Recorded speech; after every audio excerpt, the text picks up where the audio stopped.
Hey guys, what's up? What's going on? Welcome back to the channel. It's your girl D of Life with D, and we are back with an update which is past due, very past due, and that is my bullet journal update. It has been such a year. I have forgotten, been overwhelmed. Just a lot of different things have kind of happened throughout the year, especially relating to bullet journaling and things of that nature. But I feel like my series did really good when I first started it with bullet journaling for beginners, and I felt like you guys deserved kind of an update about what happened with my own bullet journal, where I am with this process, and how things are going for me. So that is what this video today is all about. So I started off bullet journaling really strong this year. My January and February were really great. I did a really good job of staying on top of things and making sure that I was, taking note of different things. But when the pandemic rolled around March, I really fell off for a couple of different reasons, honestly. I mean, adjusting to a pandemic is hard enough as is without even thinking about maintaining a organizational system of any type.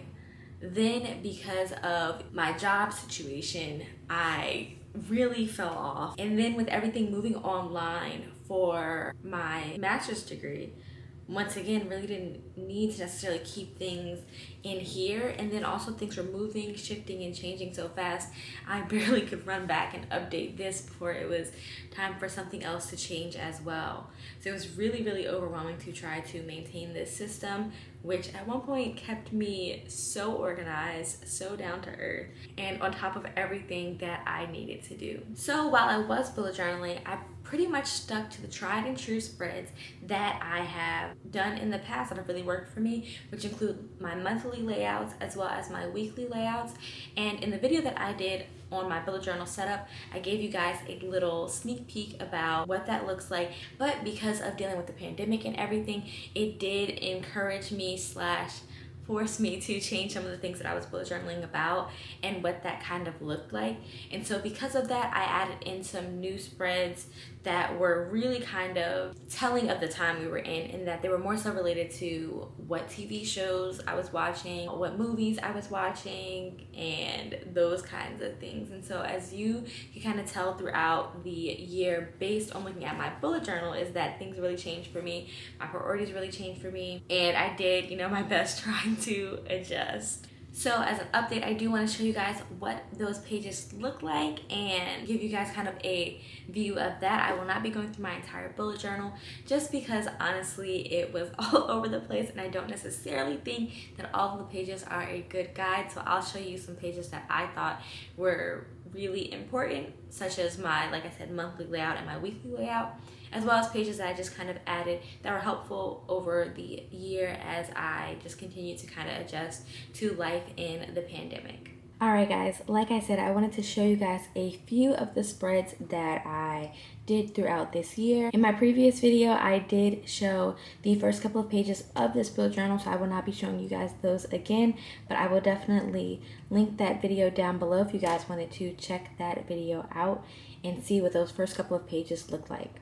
Alright, so the first page that I wanted to show you guys was a monthly spread. So this is the way that I typically did my monthly spreads throughout this year, in which I printed out a printout from the little coffee fox and then just filled it in as necessary.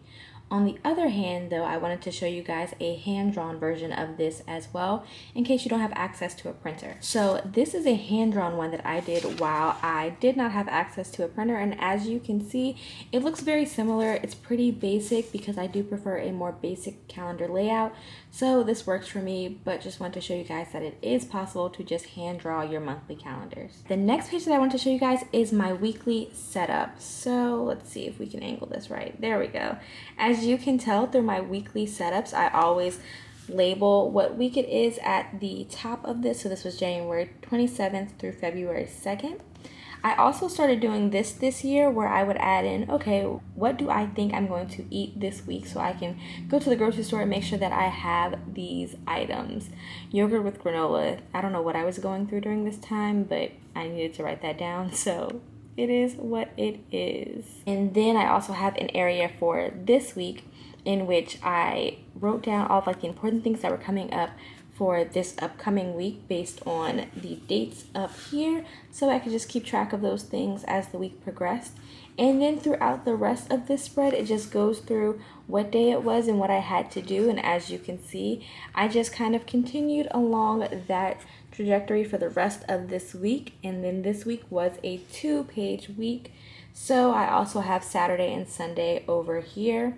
Whether it was a 2-page week or a 1-page week just kind of depended on what was going on in my life during that time. The next page I wanted to show you guys is my video ideas page, in which I was jotting down all the video ideas that I could think of. The irony is that I did film most of these videos. All of these actually were able to be published, and so they are up now. Make sure to check them out.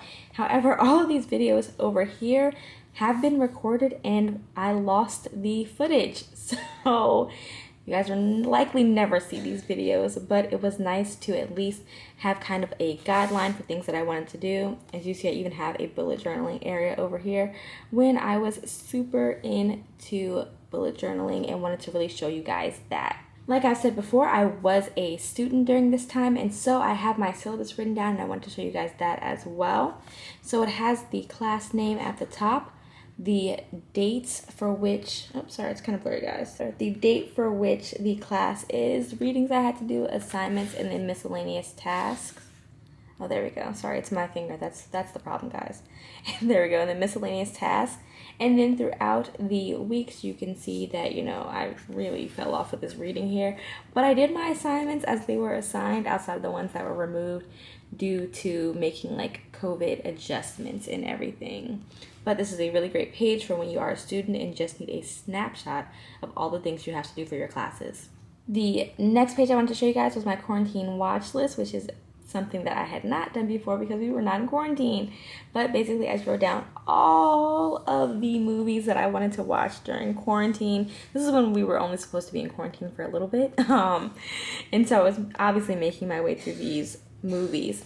I also have a TV show area over here in which I was keeping track of all the TV shows that I wanted to watch during what we thought was going to be a short quarantine. So I actually have this very page repeated throughout my bullet journal, I think like 3 or 4 times, in which I just have a bunch of things that I wanted to watch while in quarantine. The next page that I wanted to show you guys is basically a catch-up / brain dump page, and I have done this throughout my bullet journal a couple times as well, where I got really behind with work, and so I just needed to jot down all the things that absolutely had to be done so I could keep track of those. And this was pretty easy for me to do. Sometimes it was a little bit better to do it this way than to do a regular weekly setup page, just because it allowed me to jot down everything that needed to be done in a quicker fashion as opposed to having to write out everything for the weekly spread. Then the last page that I want to show you guys is my Cooking Mama page, which is basically all of my recipes that I was cooking at the time. I am not necessarily a cook, by any means. So I do have to write down the recipes that I know so that way I can always remember what kind of my options are for the week. And so here I just made a short cooking page. As you see, I have a breakfast area, lunch / dinner, snacks, and desserts. I never made any desserts. I just bought ice cream instead. But that is my Cooking Mama page. All right, I hope you guys enjoyed that walkthrough of some of the pages in my bullet journal. So, as I have kind of hinted at, I have decided to move to a new system regarding time management, productivity, and all things of that nature.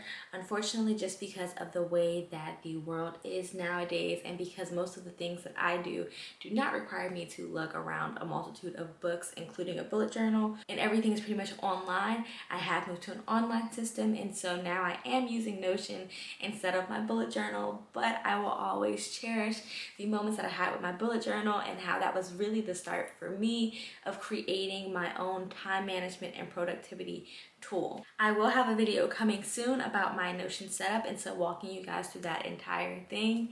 But in the meantime, I hope you guys have enjoyed this video, just showing you guys about the current status of my bullet journal, as well as some of the spreads that I have done throughout the course of the year. I've heard from a couple different people that they have really enjoyed this series and they learned a lot about bullet journaling, and so if bullet journaling is still working for you, I absolutely encourage you guys to still continue with that system. And maybe one day I will be back when I am not doing everything on my computer, but for now I will be moving away from that system. I hope you guys have enjoyed this video. If you have not already, please take the time to subscribe, give this video a thumbs up if you liked it or learned anything, and comment anything down below. I'll see you guys in the next video. Bye.